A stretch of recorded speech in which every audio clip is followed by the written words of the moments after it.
Yeah. Over to you. So yeah, our concept is looking at like a holistic information strategy. So by holistic, we mean not thinking about just one aspect, whether it's digital or whether it's static signage, but looking at that more holistically. Our persona, we try to look at it from a tourist point of view, who's arriving for the first time into Cambridge, who's probably tech savvy, technology savvy, but is also conscious that he doesn't want to be going around Cambridge using up his Wi-Fi data. So he wants something that he can maybe pre-plan his journey before he arrives into Cambridge. He downloads a map, for example, which has GPS capability, and he's able to use the map when he's traveling inside to Cambridge.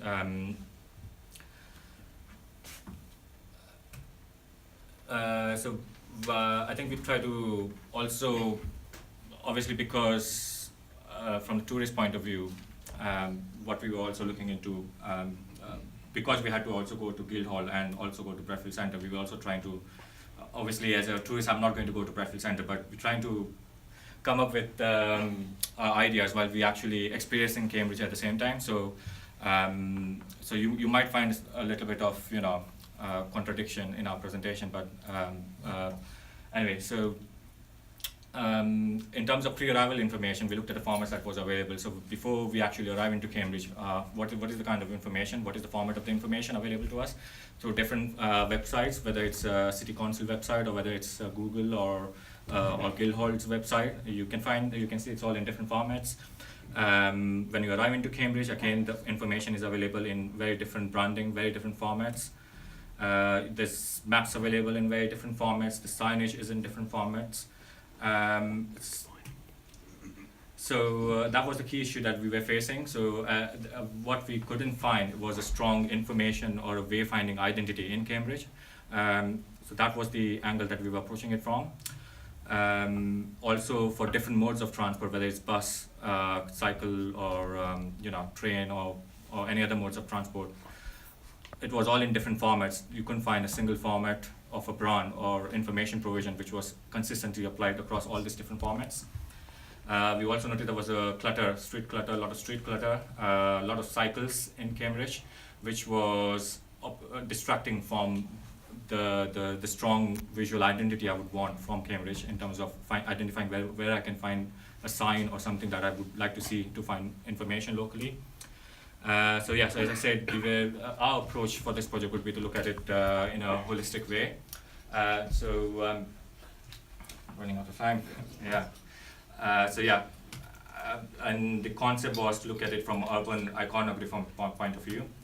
What we mean is in terms of human psychology, when you're navigating through a space, you look at and capture information mentally through different icons, whether it's a pattern or whether it's a sculpture or whether it's a building. It's running out of time, sorry. So we captured all that kind of information while we were on the route to Cambridge, different icons that we noticed, and then that is then applied, how it's applied into different decision points that you see along your route. And then we looked at if we could find an example of how it will manifest into signage. So this is an example from somebody else who's done in Mexico City on how the icons are applied in relation to signage in terms of mapping the signage and also celebrating the local architecture and culture through that iconography.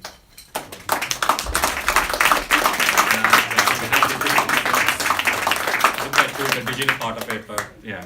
Do you have an image of the actual, have you got any prototype icons?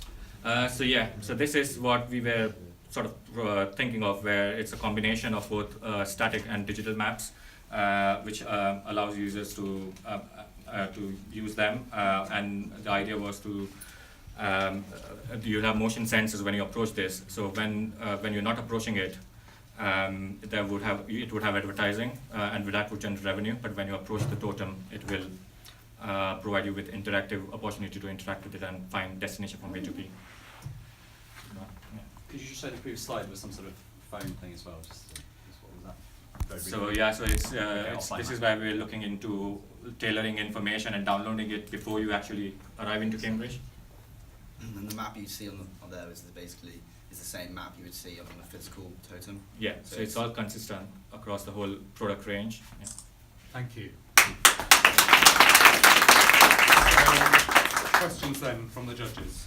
So you mentioned there's already a lot of street clutter. Is this adding more clutter to the existing No, so street once clutter? once you have a product which are hybrid of physical and interactive signage, you would need less amount of signage. And the way we have approached this is also looking at it from how people actually navigate space and how people will recognize different decision points. So at every junction, people capture, for example, if at this particular street junction, if there is something that people capture mentally as an information of recognizing how they actually navigated through that space, whether it's a sculpture or a landmark, then that gets physically captured in your memory. So you won't need the same thing for the second time. So in a way, we were trying to come up with an approach where you navigating by natural navigational tools and your own human behavior, or how you actually perceive a city. So that what Wayfinding is doing, and the structures that we are proposing are doing, is adding a supplementary layer to how a person naturally navigates through a city or celebrates a city through architecture and other modes. Thank you. You seem to have rediscovered the lesson of a book by Kevin Lynch, a book from Yes, 1960. we have, He, exactly. the image of the city. Exactly, we have a quote from him in our.